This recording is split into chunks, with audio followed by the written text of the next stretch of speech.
नमस्कार दोस्तों, मैं पुलकित मोहन सिंगला। स्वागत है आपका हमारे चैनल में। दोस्तों, आज हम इस विषय में बात करेंगे कि बहुत बच्चे अपने माँ बाप को ज़िम्मेदार ठहराते हैं अपनी जीवन में हुई परेशानियों के लिए। तो इस विषय में हम बात करेंगे, तो आज उनकी आंखों खोलेंगे उन बच्चों की। दोस्तों, बहुत से ऐसे बच्चे हैं जो अपने माँ बाप को कोसते हैं, उनको गालियाँ देते हैं, उनको हर नाकामयाबी का ज़िम्मेदार ठहराते हैं। अपने जीवन में हुई बर्बादी जो भी उनके कारण भी अगर हुई होती है तो उसका ज़िम्मेदार भी अपने माँ बाप को ठहराते हैं। और अक्सर जब बच्चे कुछ बन नहीं पाते, या यूँ कह लीजिए कुछ ज़्यादा तरक्की नहीं कर पाते अपनी ज़िंदगी में, तो उनको कहीं ना कहीं लगने लगता है कि उनके माँ बाप ही ज़िम्मेदार हैं उनकी नाकामयाबी के। वो अपने माँ बाप को ब्लेम करते हैं, उन पर चिल्लाते हैं, उनको गालियाँ देते हैं, उनको बुरा भला कहते हैं, उनका अपमान करते हैं। और यूँ कह लीजिए कि माँ बाप की छोटी सी राय भी उनको बुरी लगने लगती है। माँ बाप फांस की तरह चुभने लगते हैं। तो ये जो एटीट्यूड है, ये बहुत गलत एटीट्यूड है। ये ऐसा एटीट्यूड है जो कहीं ना कहीं ये दर्शाता है कि आप अपने माँ बाप को नौकर समझते हो अपना। और ऐसे लोग मैंने देखा है, इतनी हैरानी होती है देख के कि अपने दोस्तों से बहुत प्यार से बात करेंगे, अपने जो है सामाजिक मित्रों से बहुत प्यार से बात करेंगे, प्रेमी प्रेमिका से बड़े प्यार से बात करेंगे, गर्लफ्रेंड बॉयफ्रेंड से, अपने पार्टनर से बहुत प्यार से बात करेंगे, पर अपने माँ बाप को एक बेसिक इज्जत तक नहीं देंगे। उनको एक नौकर से भी बदतर ट्रीट करेंगे। और माँ बाप बैठे हुए उनको बुरे लगेंगे, माँ बाप की राय बुरी लगेगी, माँ बाप का हर एक्शन बुरा लगेगा। माँ बाप टीवी देख रहे हैं, ज़्यादा न्यूज़ देख रहे हैं, वो बुरी लगेगी।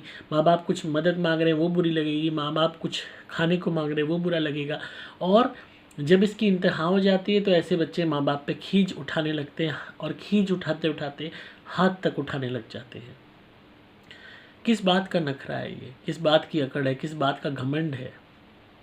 जो आज आप हो वो अपने माँ बाप की बदौलत हो। और इस पूरी दुनिया में जो आप जी रहे हो, जो सर्वाइव कर रहे हो, जो सांसें ले रहे हो, जो भोजन कर रहे हो, जिस शरीर के ऊपर इतरा रहे हो, उस शरीर का देने वाला ही आपके माँ बाप है। इसके असली मालिक वो हैं। उन्होंने अपने खून से इस शरीर का निर्माण किया है। आपकी माँ और पिता के रक्त से, मांस से ये शरीर बना है। आपका तो ये है ही नहीं, ये तो आपको दिया गया है। तो अकड़ किस बात की है? घमंड किस बात का है? माँ बाप अगर ना होते, वो ना पढ़ाते लिखाते, आप पे पैसा ना खर्च करते, आपको रोटी ना खिलाते, तो आज जो इस पोजीशन पे पहुँच के आप नखरा करने की हिम्मत रखते हो, आप इस पोजीशन में भी नहीं होते। क्या कोई बाहर का इंसान आपको रोटी खिला देता? क्या कोई बाहर का इंसान आपको पाल पोस के बड़ा कर देता? क्या कोई बाहर का गैर इंसान आप पे पैसा खर्च कर देता? आपकी पढ़ाई पे, आपकी ज़रूरतों पे, आपकी ख्वाहिशों पे, आपकी उल्टी सीधी मांगों पे? पर माँ बाप ने किया। मैक्सिमम बच्चे अपनी ज़िद के कारण अपने आप को बर्बाद कर लेते हैं। या तो पूरी जवानी और बचपन दोस्तों में बर्बाद कर देते हैं, या अय्याशी में बर्बाद कर देते हैं, या गलत संगत में बर्बाद कर देते हैं, या दोस्तों के चक्करों में पड़े रहते हैं, उनके उल्टे सीधे चक्करों में पड़ के क्रिमिनल माइंडेड हो जाते हैं, क्रिमिनल बैकग्राउंड अपना बना लेते हैं। या यूँ कह लीजिए, पढ़ाई, माँ बाप कहते रहे पढ़ाई कर लो, स्कूल चले जाओ, कॉलेज चले जाओ, पढ़ाई नहीं करके देते, माँ बाप की बात को हंसी मजाक में टालते हैं। और पढ़ाई नहीं होती तो नौकरी नहीं लग पाती। बहुत से ऐसे हैं जो पढ़ाई करके नौकरी करने चलते हैं तो अपने गुस्से के कारण, एटीट्यूड के कारण, अकड़ के कारण नौकरी पे नहीं टिक पाते कि हमारी तो इतनी ज़मीन है, हमारा तो ये है, हमें तो वो है। बहुत है माँ बाप के पैसे पे खाते रहते हैं और सपने देखते रहते हैं ख्याली पुलाव के। तो समाज पे, दोस्तों पे तो पता है उन्हें कि नखरा नहीं चलेगा। अगर आप टेढ़ी लैंग्वेज में दोस्तों से बात करोगे, बाहर के लोगों से बात करोगे, सामाजिक मित्रों से बात करोगे, गर्लफ्रेंड बॉयफ्रेंड से बात करोगे, तो वो आपको छोड़ देंगे। पर ये बच्चे माँ बाप को टेक इट फॉर ग्रांटेड समझते हैं, क्योंकि माँ बाप का इमोशनल अटैचमेंट इनसे जुड़ा हुआ है। तो माँ बाप से कैसे से ही बात कर लो, कैसे ही उन पर चिल्ला लो, कैसे ही उनका अपमान कर लो, उन्हें पता है माँ बाप सहेंगे और बाहर का कोई नहीं सहेगा। कितनी कमाल की बात है। जो जो माँ बाप आपको पाल पोस के जिन्होंने बड़ा किया, आप हिसाब लगा सकते हो आपके पैदा होने से लेके आपकी इस उम्र तक कितना रुपया आप पे खर्च किया होगा। अगर आपके माँ बाप हिसाब जोड़ते तो पता नहीं कितना करोड़ों में वो बैठा होता। अभी तो आपने वो भी नहीं चुकाया है। और जो प्यार आपको दिया, जो आपकी ज़रूरतें पूरी करी, वो अलग। जो इतने सालों का अगर आप किराया भी मान के चलो एक छत का रहने का, वो भी पता नहीं कितने लाखों करोड़ों में बैठता। जो कपड़े आपने पूरी ज़िंदगी 20 साल 30 साल 40 साल में पहने, उनका अगर पैसा जोड़ने लगे तो पता नहीं कितना बढ़ेगा। जो निवाले आपने खाए अगर उनकी रकम जोड़ने लगे तो पता नहीं कितनी बैठेगी। पर आपको लगता है कि ये तो इनका फ़र्ज़ था क्योंकि इन्होंने पैदा किया। पर आपके फ़र्ज़ का क्या? क्या ये आपके नौकर हैं जो आपको पैदा करके सिर्फ आपकी नौकरी करना यही इनका फ़र्ज़ था?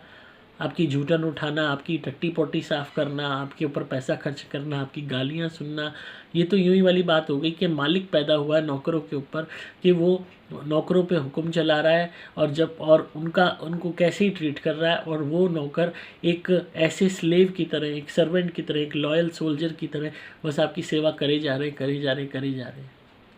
ये एटीट्यूड जिन भी बच्चों का है, ये ऐसे बच्चे कभी ज़िंदगी में तरक्की नहीं कर पाते। और इसी एटीट्यूड के कारण इनका शुरू में ही, जवानी में ही यूँ कह लीजिए, इनका पतन होना शुरू हो जाता है, डाउनफॉल होना शुरू हो जाता है। ये इसी एग्रेसिव एटीट्यूड के कारण, इसी take it for granted nature के कारण, इसी बदतमीज़ियों के कारण कभी भी जीवन में बड़ा मुकाम नहीं हासिल कर पाते। ये सिर्फ दिखावे में रहते हैं, दूसरों को कॉपी करने में रहते हैं, सोचते हैं कि क्विक मनी आ जाएगा। माँ बाप को इस्तेमाल करते हैं सामान की तरह कि वो इनको कमा कमा के देते रहे, अपने सारे पैसा इनको देते रहे, इनकी झिड़कियाँ खाते रहे, इनकी गालियाँ सुनते रहे और इनकी सेवा करते रहे। और इस एटीट्यूड के कारण इनके सारे ग्रह खराब हो जाते हैं, ईश्वर इनसे रुष्ट हो जाते हैं और कहीं ना कहीं ये जीवन में सिर्फ़ और सिर्फ बर्बादी ही देखते हैं।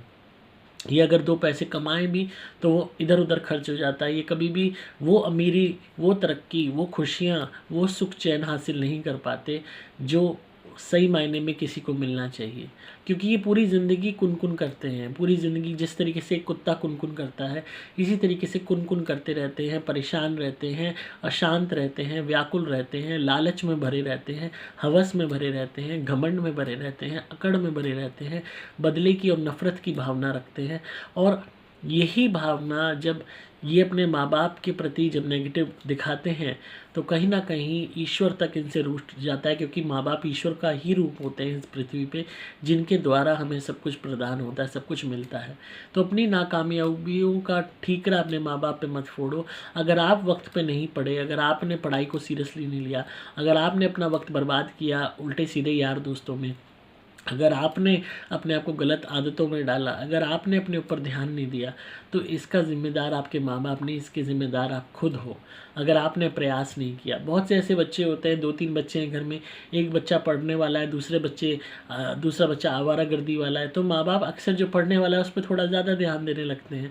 आवारागर्दी वाला जो पहले से ही धूर्त होता है, ढीठ होता है, परवाह ना करने वाला होता है, फिर और वो सोचता है कि क्या है, ये जो माँ बाप है बेवकूफ़ हैं। ये एटीट्यूड बचपन से ही देखने को मिलता है। तो जब इस एटीट्यूड के चलते बच्चा अपनी ज़िंदगी बर्बाद बचपन से ही करता रहता है, और माँ बाप अगर टोकें, रोकें, मारें, समझाने का प्रयास करें तो उल्टा और माँ बाप पे चढ़ता है, तो माँ बाप भी परवाह करनी बंद कर देते हैं। बाद में ऐसे बच्चे जब बर्बाद हो जाते हैं, जब वो कहीं के नहीं रहते, फिर वो कहते हैं हमारे माँ बाप ने हमें टोका नहीं, हमें रोका नहीं, हमें सुधारा नहीं, हमारे को वक्त पे समझाया नहीं। तो ये तो वही वाली बात हो गई, माँ बाप के लिए एक तरफ खाई एक तरफ कुआं, समझाएं तो मरे, ना समझाएं तो मरे। अगर आपको आपकी मन की करने दें और आप बर्बाद हो जाओ तो माँ बाप जिम्मेदार, अगर आपको आपके मन की ना करने दें तो जालिम माँ बाप हैं, तो माँ बाप जिम्मेदार।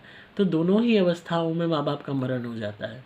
तो ऐसे बच्चे कहीं ना कहीं कपूत की श्रेणी में आते हैं, चाहे लड़का हो चाहे लड़की, और कहीं ना कहीं ये बुरे कर्मों का फल ही होता है उन माँ बाप का कि ऐसी संतान प्राप्त होती है।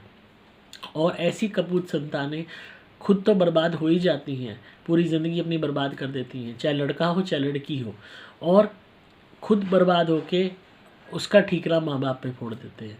सपोज़ कोई लड़की है, माँ बाप से जा रहे हैं शादी कर लो शादी कर लो, वक्त निकलता जा रहा है, नहीं करनी शादी, नहीं करनी, अकड़, नखरा बहुत, इसकी नाक टेढ़ी, इसका मुंह ऐसा, उसका पेट ऐसा, मुझे तो ऐसा चाहिए, मुझे तो वैसा चाहिए। खुद की कमियां देखनी नहीं, दूसरे के अंदर हज़ारों कमियां निकाली। उम्र निकलती गई, जब सारी कमियां तुम में ही आ गई तो उसके बाद माँ बाप जिम्मेदार है बर्बादी के लिए। पहले माँ बाप को हानि भर के दी, माँ बाप के ऊपर चढ़ते रहे। इसी तरह कोई लड़का है, अपनी बीवी को मारता है, गाली देता है, या माँ बाप की परवाह नहीं करता, ज़्यादा शराब पीता है, कोई बीमारी हो गई, लिवर ख़राब हो गया, मौत के करीब पहुंच गए, तो माँ बाप जिम्मेदार। जब तुमने वक्त रहते बड़ों की सुनी ही नहीं, तो उस बर्बादी के ज़िम्मेदार तुम खुद ही हो, चाहे लड़का है चाहे लड़की है। अब दुर्योधन था, उसने किसी भी तरीके से किसी के बड़े का कहना नहीं माना, और दुर्योधन के खुद के पिता भी उसके पुत्र मोह में इतने पागल हो चुके थे कि उसकी हठधर्मी को भी वो उसका साथ देते रहे। आखिर क्या हुआ, एक कपूत के कारण पूरा विनाश हो गया, संपूर्ण कौरव का जो वंश था वो खत्म हो गया। इसी तरीके से जो कपूत लड़का या कपूत लड़की होती है, इनके बुरे कर्मों के कारण पूरे ही लेगेसी परिवार की ख़त्म हो जाती है। जहाँ माँ बाप ऐसे कपूत बच्चों का साथ देने लगते हैं, उनकी गलतियों में पर्दा डालने लगते हैं, वहाँ भी विनाश होता है। और जहाँ वो रोकने का प्रयास करते हैं और ऐसी कपूत औलादें नहीं मानती और माँ बाप को ही उल्टा नुकसान पहुँचाने लगती हैं, तो वहाँ भी संपूर्ण विनाश होता है। तो कहीं ना कहीं ये बुरे कर्मों का फल होता है जो ऐसी संतानें प्राप्त होती हैं, और आपका पतन उन संतानों के होने के बाद से ही, उनके बड़े होने के बाद से ही दिखाई देना शुरू हो जाता है। कभी कभी तो बचपन में ऐसी संतानों का जो पूरा एटीट्यूड है, पूरा जो नखरा है, वो बता देता है, दर्शा देता है कि ये संतानें कभी ना कभी आपको ले डूबेंगी। तो कहीं ना कहीं ऐसे बच्चों से यही कहूँगा कि अगर चाहे आप जिस भी स्थिति में हो, चाहे कामयाब हो चाहे नाकामयाब हो, अपने माँ बाप को इसके लिए मत कोसिए। आपके माँ बाप जिम्मेदार नहीं हैं आपकी नाकामयाबी के।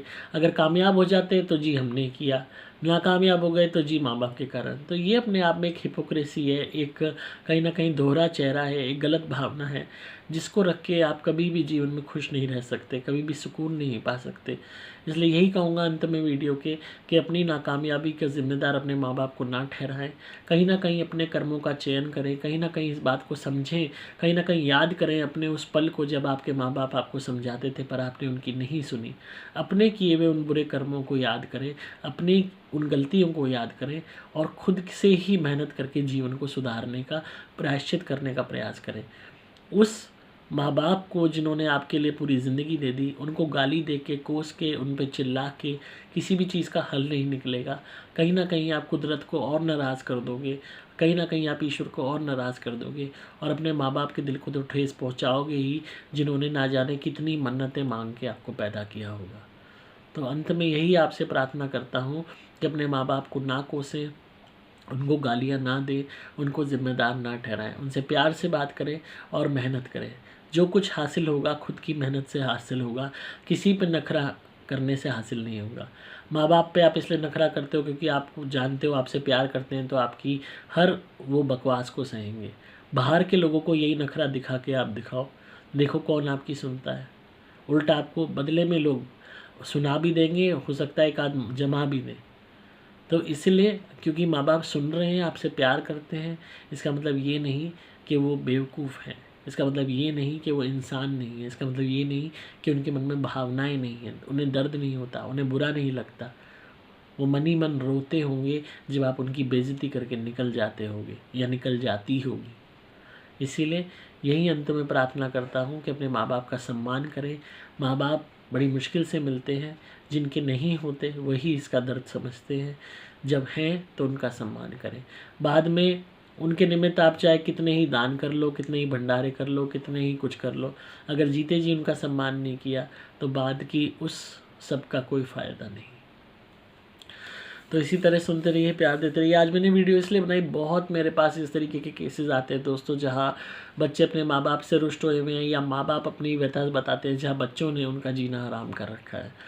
तो देख के, बहुत सुन के बहुत बुरा फील होता है कि ऐसे भी बच्चे हैं, फ्रेंड्स से, दोस्तों से तो इतने प्यार से घी शक्कर से बात करते हैं, और माँ बाप से गालियाँ दे के चिल्ला के बात करते हैं, क्योंकि सिर्फ वो सुन रहे हैं, आपकी बकवास बर्दाश्त कर रहे हैं।